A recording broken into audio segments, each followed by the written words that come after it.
Mais uma vez, bom dia a todos, a paz do Senhor Jesus Cristo. Vamos abrir nossas Bíblias no Evangelho de Lucas, capítulo 13. Evangelho de Lucas, capítulo 13. Do verso 10 em diante. Evangelho de Lucas, capítulo 10, verso... Evangelho de Lucas 13, do verso 10 em diante. Lucas 13, 10.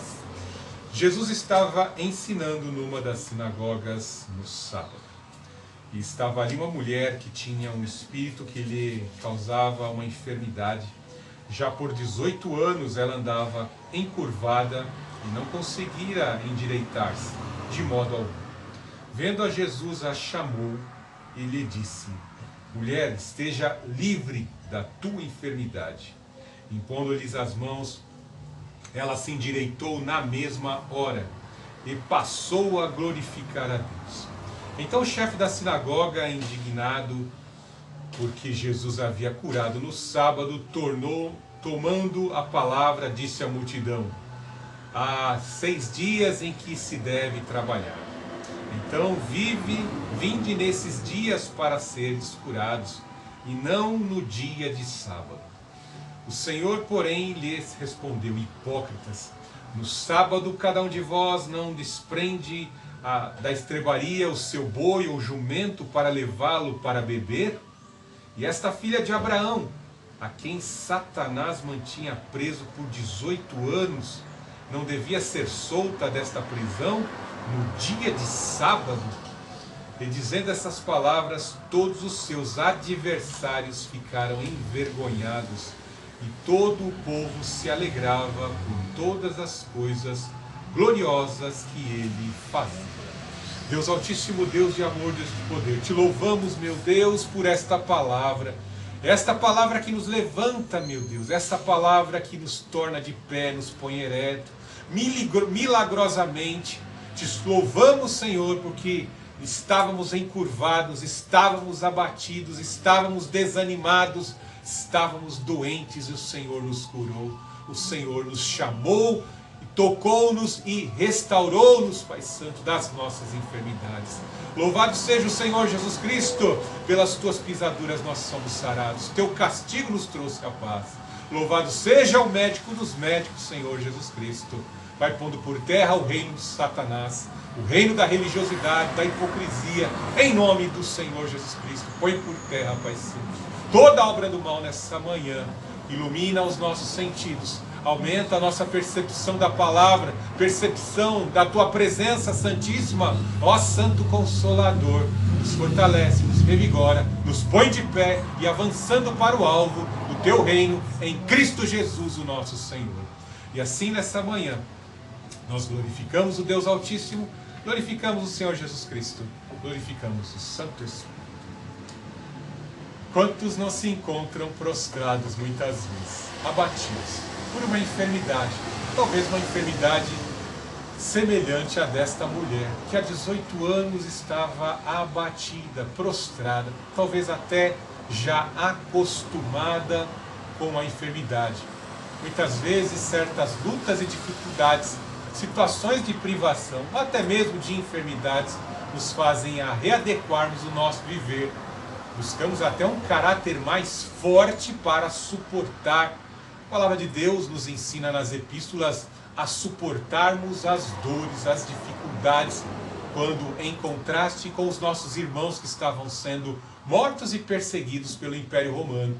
Somos ensinados a suportar e a buscar o reino dos céus e a sua justiça, buscar a voz de Deus, a graça soberana de Deus, porque sabemos que o nosso Deus, ele tem um aprendizado, um ensino a nos passar, um trabalhar, um operar em nossa vida, e até nas dores, quando não entendemos que estamos passando por enfermidades, às vezes o nosso Deus está nos usando, como já tive essa oportunidade, lá dentro do hospital, com a nossa necessidade, a gente pode ser usado para estar ensinando a palavra de Deus e orientando a vários. Em diversos casos, em diversas situações, com as lutas e as dificuldades, em meio às enfermidades, muitas muitas vezes o nosso Deus quer operar, Ele quer atuar. Em destaque neste texto de Lucas, no capítulo 13, nós vemos que a cura desta mulher que há 18 anos sofria com a coluna envergada, a sua espinha envergada, são colocados dois grandes ensinamentos acerca do reino de Deus, de valores que são essenciais para que a pessoa possa fazer parte do reino de Deus. A parábola da figueira estéril está no verso 6 até o 9, e do 18 até o 21 também as parábolas do grão de fermento e do grão de mostarda. São ensinamentos que o Senhor trouxe, que Lucas assim descreveu por inspiração do Espírito para tratar. Temos que entender que entre diversas doenças que acometem os seres humanos, existe uma terrível maldição sobre a humanidade. Como disse o apóstolo Paulo na carta aos Gálatas, todos nós trazemos as consequências de Adão em nossa carne. Uma terrível maldição que só pode ser sarada, só pode ser sanada pela obra do Senhor Jesus Cristo. Então são doenças de ordens físicas, emocionais e espirituais.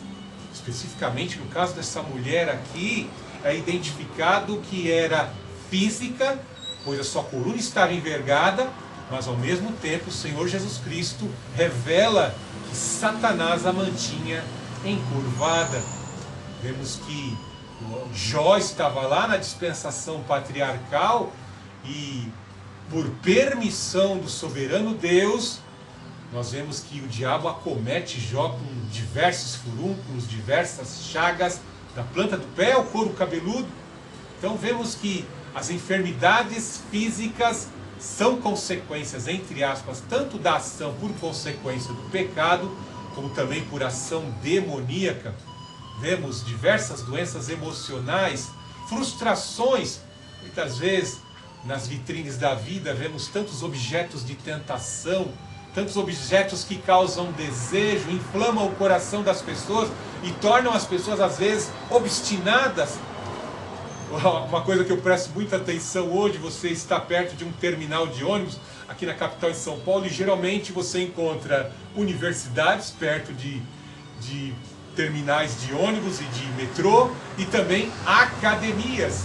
Tudo para facilitar a vaidade das pessoas. Não tenho nada contra alguém que queira praticar seu esporte, sua atividade física para cuidar do seu corpo, mas eles fazem questão de colocar academias com janelas bem grandes, com vidraças bem grandes, e ali homens e mulheres estão ali a lapidar os seus corpos com verdadeiras vitrines, e as pessoas às vezes passam no ônibus e às vezes a gente vê algumas mulheres ali dizendo: preciso cuidar do meu corpo, olha o corpo daquele ali, olha o corpo daquela ali. É uma verdadeira vitrine, né? E muitas pessoas ficam às vezes obcecadas, né? E lembra que, abre um parênteses, uma pessoa ficou tão obcecada pelo corpo perfeito, chegou a fazer transformações, cirurgias plásticas, corte de ossos e tantas outras alterações, até coloração de olhos, pessoas às vezes fazem em busca de um corpo perfeito, em busca de um visual que agrade o seu ego e chame a atenção das pessoas, e faz questão de colocar nas redes sociais e ali atrair views e likes e admiração das pessoas. E o diabo muitas vezes se aproveita quando ele encontra no coração das pessoas esse sentimento vaidoso, ele trabalha. Veja que os heróis da fé não estão isentos de passar por situações dessas. O povo de Deus não está isento de passar por doenças espirituais e emocionais por conta de suas vaidades. Veja Davi, que estava ali, Deus havia consolidado o reino em suas mãos, e de repente ele se esqueceu da mensagem que Deus tinha em seu coração, e de repente ele desvirtua a expansão do reino pela expansão da santidade, do testemunho da palavra de Deus, das obras, dos milagres e do caráter de Deus em sua nação, e de repente ele pensa que por meio da sua estratégia, das suas técnicas de batalha, ele computaria ali quantos soldados ele tem à disposição para expandir o seu reino, encheu-se de vaidade, de orgulho. Esdras faz questão de dizer que Satanás fomentou o coração de Davi, o homem segundo o coração de Deus, para expandir o seu reino por meio da espada, por meio de quantos soldados ele tinha à disposição. Então veja que as doenças de ordens físicas, emocionais e espirituais são trabalhadas e operadas pelo diabo. Entre aspas, todas são uma consequência, né? Nós vemos que Adão, o primeiro homem, né, criado, ele de certa forma vai receber a partir da data da queda, né, muitas outras de sorte, diversas enfermidades, o cansaço, a velhice e no processo muitas enfermidades, cortes na pele, infecções, por conta do que o diabo fez em seu coração, né, no coração de Eva. Veja, os desdobramentos são terríveis. E nós vemos que o Senhor Jesus Cristo, ele vem de certa forma para reparar tudo isso.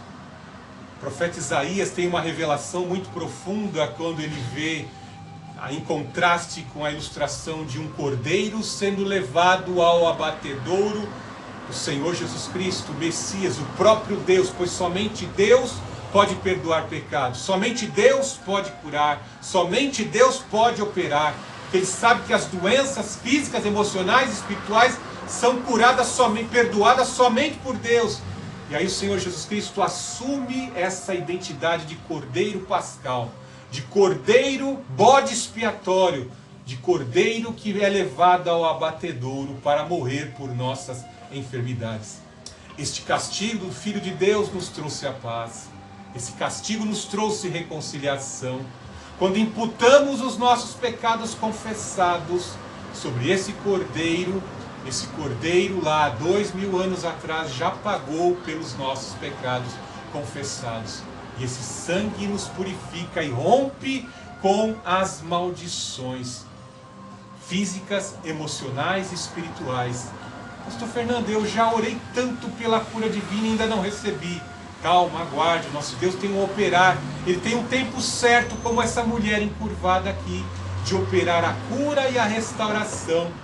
Uma coisa bem certa, de nós, nenhum dos filhos de Deus, dos remidos que serão arrebatados e transformados, todos nós seremos acolhidos e assistidos com a renovação dos nossos corpos. Essa natureza que um dia foi perecível, vai adquirir natureza imperecível, quando a voz do arcanjo, ao soar de trombeta, os corpos serão transformados em natureza imperecível. Aí teremos saúde perpétua. Uma coisa bem certa, não podemos perder a bênção e as promessas da palavra de Deus, e não nos desprendermos do que o Senhor Jesus Cristo assim realizou em seu sacrifício vicário pelas nossas vidas. Ele substituiu as nossas vidas na cruz do Calvário pela fé. Ele contraiu em sua carne as nossas maldições. E Ele nos traz o antídoto da serpente. Ele nos traz o antídoto e a cura das nossas enfermidades. Louvado seja o Senhor Jesus Cristo. Eu fiz questão de destacar alguns instantes atrás acerca de doenças físicas, emocionais e espirituais que às vezes acometem o Filho de Deus. Pois vemos, de certa forma, nos dias de hoje, alguns pregadores, não citarei nomes, eles distorcem a cura divina, eles distorcem a compreensão da cura divina, afirmando que crente não fica doente, crente não fica enfermo, né? E a gente vê algo interessante, né? Que Jesus entra na casa de Pedro, entra na casa de Lázaro. Lázaro é um grande amigo de Jesus, e nós vemos que, por fato de serem acolhedores do Senhor Jesus Cristo, trazerem hospedagem ao Senhor Jesus Cristo, passado um tempinho ali, eles foram acometidos de doença, e doenças fatais. Eliseu tinha uma unção dobrada que Elias possuía, e veja que Eliseu morreu de uma enfermidade fatal. Timóteo, o bispo de Éfeso, tinha uma enfermidade gástrica. O apóstolo Paulo tinha um espinho na carne, uma doença, entre aspas, que toda vez que ele tentava se orgulhar pelas revelações que Deus o concedia, esse espinho vinha lhe incomodar. E quando ele pede a cura, nosso Deus diz: a minha graça te basta. Volta para a terra em visão. Tenho muito a realizar através da tua vida. Nós temos que entender os mistérios que acometem essa situação de muitas vezes estarmos sendo submetidos a provações com doenças, com dificuldades. Muitas vezes temos que entender, e às vezes passando na pele. Terrível que nosso Deus às vezes escolhe os seus profetas para sentir um pouco na pele o que é a dor da frustração, da enfermidade em suas peles. Os pastores passarem por uma enfermidade gástrica como Timóteo, né? Às vezes vemos Eliseu tendo que passar por uma enfermidade fatal. Ezequiel tinha ataques epiléticos, né? Tinha que passar e pregar a palavra por conta desses ataques epiléticos. E nós temos que entender e fazer a obra de Deus, compreendendo que o nosso Deus tem um agir e um operar e um manifestar da sua glória. Veja algo interessante neste verso, neste livro que nós lemos, no capítulo 13, verso 10, como eu disse, está cercada por duas parábolas que trazem ensinamentos preciosíssimos para o reino. Saiba que os ensinamentos que o Senhor Jesus Cristo traz nas parábolas têm por finalidade edificação espiritual, orientação espiritual, para que analisemos a nossa condição espiritual. Tem que haver saúde espiritual em nossa vida, e nós lendo as parábolas, nós vamos, de certa forma, se nos apropriarmos, comermos esta palavra, nós vamos ter saúde emocional e espiritual e física. Veja, Jesus estava ensinando numa das sinagogas no sábado. Ensinamento importante observarmos que os judeus, eles seguiam à risca a sua tradição de aos sábados, a partir das 18 horas da sexta-feira, já se desligarem das atividades e ficarem totalmente consagrados no sábado, entendendo que Deus descansou no sábado e ordenou ao seu povo que assim cessasse as atividades e passasse a glorificar a Deus no sábado. Muitas vezes, lendo rapidamente a lei de Moisés, no que diz respeito a adorar ao nosso Deus no sábado, muitas vezes é terrível que algumas denominações da igreja pós-moderna, como os adventistas, eles estão prendidos a estas leis do Código Mosaico até os dias de hoje. E eles são lá adventistas do sétimo dia, né? E não fazem atividade no sábado e se dedicam a orar, a adorar a Deus, ouvir as suas mensagens, realizar os seus cultos. Então, essas tradições foram seguidas. E os judeus em especial, eles entendiam que se nós transgredirmos a lei, se desobedecermos, não honrarmos o sábado, nós seremos levados cativos de novo, passaremos o opróbrio de sermos submetidos às nações invasoras e pilhadoras. Precisamos nos consagrar no sábado. Mas quando vamos a fundo entender qual a intenção de Deus no sábado, imagine que o povo judeu, eu não conheço nenhum judeu pobre, né? Todos eles têm posses, né? É muito difícil. Talvez estejam entre os 9 homens mais ricos do mundo, que são os judeus. Eles têm uma bênção, a gente vê que aquela bênção que Joel desfere no capítulo 2, para eles, né, eles são donos dos maiores bancos do mundo, financiam diversas agendas. Eu não conheço judeu pobre. Então eles têm uma bênção de prosperidade. Então imagine que quanto mais o homem tem, mais o homem quer. O homem muitas vezes alimenta a sua ganância, a sua usura, em especial esses banqueiros, trabalhando incessantemente. E o nosso Deus não quer isso. Deus quer que o homem trabalhe. No suor do teu rosto comerás o teu pão. Mas tem que haver uma necessidade urgente de separar um dia para adoração ao Senhor. Quando lemos, como eu disse, quando lemos rapidamente a Bíblia, e Deus descansou. Na mensagem passada eu falei sobre antropopatismo e antropomorfismo, ou seja, às vezes se atribuir na linguagem, na escrita, se atribuir a Deus sentimentos humanos limitados, partes dos corpos físicos humanos, de animais e tanto de homens a Deus, sendo que Deus é Espírito, sendo que a revelação mais profunda em Isaías nos diz que o nosso Deus não se cansa, quando o crente é comparado com as águias que dão voos altíssimos e voos de excelência. Nosso Deus não se cansa e não se fadiga. Jesus é mais claro ainda, o Filho de Deus que tem todo o poder em si mesmo, ele diz que o meu Pai trabalha a todo tempo. Ou seja, eu digo isso porque no sábado passado quase que eu não estaria no domingo pela manhã pregando, porque eu passei por uma enfermidade. E eu clamava a Deus indo para o hospital, né? Senhor, me cura, me ajuda, prepara o médico, prepara os técnicos que vão cuidar de mim, Senhor Jesus. Cuida também de muitos que estão ali necessitados. Tinham mães aflitas com bebês ali, com doenças respiratórias, e a gente está clamando por nós e por todos. Você imagina se Deus fala lá do céu: Fernando, hoje é sábado, pô. Hoje não dá para fazer nada para você. Hoje é sábado. Você quer um Deus que descansa no sábado? Já pensou se Deus descansasse no sábado? Você estaria perdido. Né? Porque muitas vezes os principais acidentes ocorrem das noites de sábado para domingo, de sexta para sábado. E às vezes os filhos de Deus são acometidos nas injustiças, nas corrupções desse mundo e se veem aflições nos dias de sábado. Imagina se Deus para de trabalhar. Nós vemos que o Senhor Jesus Cristo entendia muito bem que o nosso Deus trabalha todo o tempo. E o Filho de Deus vai à sinagoga num sábado para mostrar isso, que Deus, o Deus que eles estão cultuando ali dentro daquela sinagoga, sinagoga, se você não sabe, é uma casa de reunião, uma casa de convenção, de instrução, de oração, de clamor. Aí o mestre dos mestres vai ali dentro ensinar isso para aqueles que estavam ali. Por isso que eu fiz questão de destacar que essa passagem está entre duas parábolas com ensinamentos espirituais. Dá-se a entender que quando o Senhor Jesus Cristo entra dentro daquela sinagoga, ele já percebe a hipocrisia de algumas das lideranças, do supervisor daquela sinagoga, a falta de conhecimento, a falta de profundidade nos conhecimentos do reino de Deus. Por isso que são citadas algumas parábolas.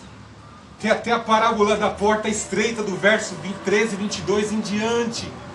Porque são poucos que entraram. E alguns pensam que são muito instruídos, seguem a palavra de Deus de forma técnica, rígida, e se esquecem de que a graça transcende o poder da lei, porque a lei só vem para mostrar, só vem expor o rigor da santidade de Deus, e que nós, seres humanos, estamos impossibilitados de cumpri-la, a não ser pela cobertura do sangue do Senhor Jesus Cristo em nossos corações penitentes. Veja, no sábado, o Senhor Jesus Cristo estava ensinando nas sinagogas no sábado, e estava ali uma mulher que tinha um espírito que lhe causava uma enfermidade. Já por 18 anos ela estava encurvada e não conseguia endireitar-se de modo algum. Eu estava lendo lá no Google, utilizando o Gemini, a inteligência artificial, e ele nos trouxe lá uma correlação de motivos pelos quais as colunas podem ficar encurvadas, né? Alguns problemas são congênitos, alguns problemas são de ordem natural, hereditário, né? E vemos que também alguns acidentes ou incidentes ao longo do percurso podem trazer anomalias à coluna, à espinha dorsal. E algo muito terrível, a coluna pode se entortar por conta do mau posicionamento, no exercício de certas funções, né? A coluna pode se envergar. Talvez a coluna dessa mulher era uma coluna perfeita, mas a partir de um estágio da vida, por algum incidente, por algum motivo, a coluna dela veio a se encurvar e ela já estava sofrendo ali por 18 anos. Mas veja que o Lucas já faz questão de dar o diagnóstico que um espírito imundo, eu disse, as enfermidades muitas delas são causadas por demônios, por espíritos imundos, e esse espírito imundo estava causando esta enfermidade no corpo físico. Era visível o que o diabo estava fazendo na vida dela. E o que é interessante observarmos, que ela era uma serva adoradora de Deus, né? Ela vai às sinagogas, ela vai na casa de convenção, ela vai na casa de reunião, ela vai lá adorar, ela vai lá receber ensinamento. ela vai lá receber instrução dos mestres que ali operavam, realizavam suas tarefas. E é terrível isso, observarmos que muitas vezes alguns cristãos já aceitaram o Senhor Jesus Cristo, mas continuam com alguma área da sua vida aprisionados. Alguns vícios não ficam ali na água do batismo, às vezes ficam durante um longo período da jornada da vida da pessoa instalados. Como obreiro, já praticamente mais de 30 anos de ministério, em outras denominações pentecostais, eu pude ver lá pessoas que pareciam ser normal, não faltavam aos cultos de sábado e domingo, mas num sábado específico ali em que foi clamado o poder da unção para curar num sábado, o pastor passou pelo corredor da igreja e ali manifestou-se um espírito de perturbação, uma doença física que estava incrustida, era uma doença emocional na vida daquela pessoa, que veio de religiões espiritualistas, né? E se manifestou ali, a pessoa frequentava o culto normalmente, jamais alguém diria, uma pessoa, né, do sexo feminino, extremamente recatada, ninguém jamais imaginaria, mas manifestou o espírito perturbador ali, a pessoa foi lançada ao chão pelo espírito, mas foi liberta pelo poder de Deus. Então veja que essa mulher encurvada, ela vai todos os sábados, ela frequenta os cultos, e ela tem um espírito na vida dela. Como eu disse, algumas pessoas encurvadas por alguma doença, alguma anomalia na coluna, a pessoa vive esse problema e ela vai se readequando, ela vai buscando um espírito forte pela disciplina para se readequar àquele problema e não paralisar a sua vida. Tem algo de admirável nessa mulher, que mesmo ela tendo essa curvatura, ela não para de ir aos cultos, ela não para de ir às reuniões, né? Quantas pessoas às vezes por um olhar cruzado param de ir para a igreja, já não vão mais nas reuniões, nos cultos, por qualquer motivo, às vezes por uma roupa, às vezes dá vergonha realmente, a pessoa muito pobre, não tem uma condição de ir, às vezes a pessoa está impossibilitada, mas é terrível isso. Essa mulher nos dá um exemplo, ela vai constantemente.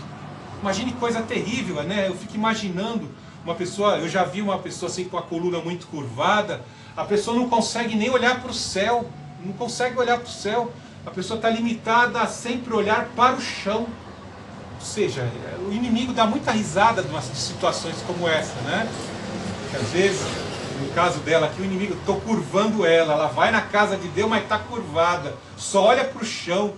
E aquela questão também, né? Nós, quando nos relacionamos com as pessoas, sabemos que os olhos são as janelas da alma.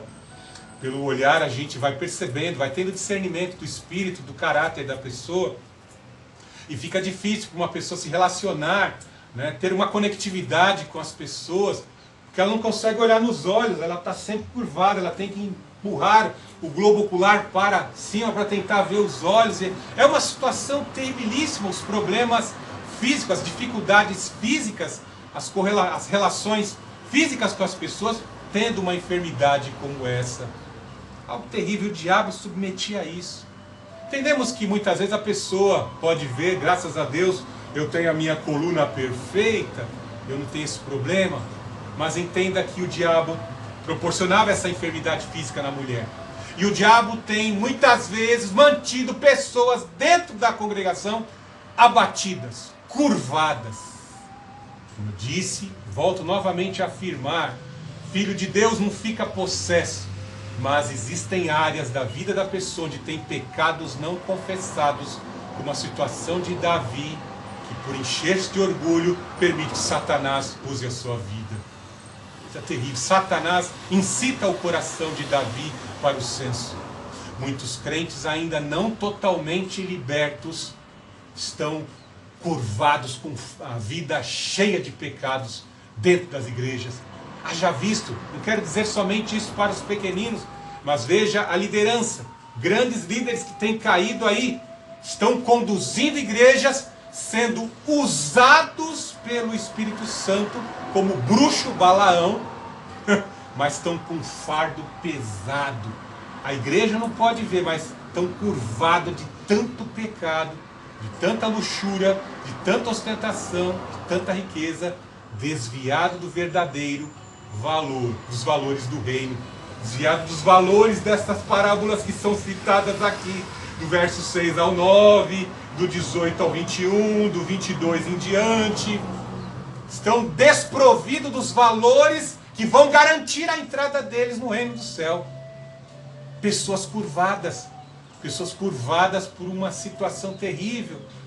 Procuraram, quando aceitaram o Senhor Jesus Cristo, ser obedientes, obedecer a Deus, praticar o que é correto, glorificar ao Senhor Jesus Cristo nas práticas de boas obras, mas de repente, como o Senhor Jesus Cristo assim o foi, pois ele tinha 12 apóstolos, e dentre os 12, um vai ali trair o Senhor Jesus Cristo, vai vendê-lo por 30 moedas de prata, outro vai negá-lo, um que tinha poucos instantes antes ali, tinha confessado que ele era o Messias. O pastor será ferido e as ovelhas ficarão dispersas. Existiam ali discípulos com muitas enfermidades, muitos encurvados. Quantas pessoas não estão encurvadas por questão de doenças emocionais, frustração, abatido, não conseguem mais orar, não conseguem mais, como o salmista, eleva os meus olhos para os montes, de onde me virá o socorro? Não conseguem mais nem orar, porque o inimigo colocou um fardo pesado e a pessoa está encurvada. Ela não consegue avançar, não consegue seguir, não consegue prosseguir. Essa mulher se demonstrava corajosa e perseverante. Ela mantinha as suas atividades de culto. Ela estava aguardando o grande encontro com o Senhor Jesus Cristo. E no momento que talvez ela não esperava. Ela já tinha ouvido sobre alguns milagres que estavam ocorrendo. E a gente vê que naquele dia ela não esperava, mas ela seria o alvo do milagre. Veja que interessante, no verso 13 e 12. Vendo-a, Jesus a chamou e lhe disse: mulher, estás livre da tua enfermidade. É interessante que quando o Senhor Jesus Cristo andava, as pessoas ali loucas, atordoadas, quer tocar na roupa, quer ficar na sombra, é aleijado, coxo se arrastando para ficar na sombra, nas ruas sujas, com dejeto de animal. O povo, os deficientes queriam se arrastar e ficar na sombra para serem curados. Queriam ficar no alvo dos olhos de Jesus para poder, o foco dos olhos do Senhor Jesus Cristo, os atingir e serem curados. Os 4 evangelhos não conseguem relatar a totalidade, a plenitude do que emanava do poder da palavra do Senhor Jesus Cristo. Doenças físicas, emocionais, espirituais eram repelidas e dissolvidas pelo poder que emanava dele. Senti que de mim saiu virtude. Veja que essa mulher está encurvada há 18 anos. O espírito imundo está encurvando a espinha dorsal dela. E aí Jesus, vendo-a, Jesus está vendo.